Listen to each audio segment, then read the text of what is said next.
Hands like 5-6 suited and 9-10 suited can be really fun to play, especially when you hit your big flop and make a straight or flush and a huge pop. But while these hands have a lot of potential in them, you need to be careful that you don't let your stack bleed by playing too many suited connectors in bad situations. There's a key reason why it's generally best to play these hands from late position rather than early position. If you've ever read a poker book, I'm sure you've been beaten to death with the idea that position is power.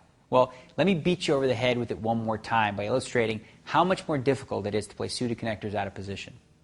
In order to successfully make money with hands like 6-7 suited, you need to be able to control the pot size so that you aren't investing too much money before the flop or investing too much money after the flop when you have a drawing hand. Generally speaking, it's difficult to control the pot size when you're out of position. Plus, when in position, you don't have to give away any information about your hand until your opponents have already acted. Let's look at an example of how the same hand would play differently in position as opposed to being out of position.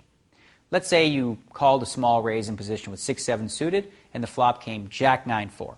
It's just you and the pre-flop raiser and he checks to you. In this case, with position, you have two viable options. A, check and take the free card, or B, bet in the hopes of winning the pot on a semi-bluff. You'll often want to choose A just in case your opponent was looking to check raise you in the flop. If you do bet, your opponent may make a large check raise, forcing you to fold your drawing hand. How about if your opponent bets the flop, though? Once again, you have options. A, you can fold if the bet's too big. B, you can call and hope to catch your flush. Or C, you could raise in the flop as a semi-bluff. If the situation is reversed, though, and your opponent acted last, let's take a look at how that not only limits your options, but gives you much less control of the pot size. If you check on the flop, your opponent will bet if he has a strong hand. If you call on the flop, you have essentially handed over control of the hand to your opponent. That's not a bad idea, mind you, as you should always respect the fact that your opponent has position over you, and that's power.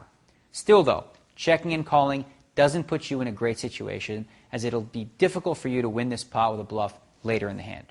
You're basically banking on making the flush and making the flush only. Now, if you check raise on the flop as a semi-bluff, that'll work when your opponent's bluffing, but it'll cost you a lot more money and could end up costing you the pot also if your opponent decided to re-raise you again. It's a risky move that may often work, but the cost is often very high when it doesn't. Suppose you bet the flop as a semi-bluff. Again, what that does is make the pot bigger, so that if your opponent likes the flop, he can now raise you a bigger amount. An amount so big that it forces you once again to fold your draw without even getting to see the turn card. So in position, you have the luxury of being able to take more free cards, keep the pot small, and maintain control of the hand. That's extremely valuable leverage. Out of position, there's a lot more guesswork to do, and it's often best to simply play it safe. As you can clearly see, it's easier to play suited connectors, or any hand for that matter, in position. Having said that, you don't want to become too predictable from the earlier positions. So sometimes you should still play suited connectors from early position. Mind you, when you do play them cautiously and don't get too fancy. Position is king, and you need to respect that power at all times.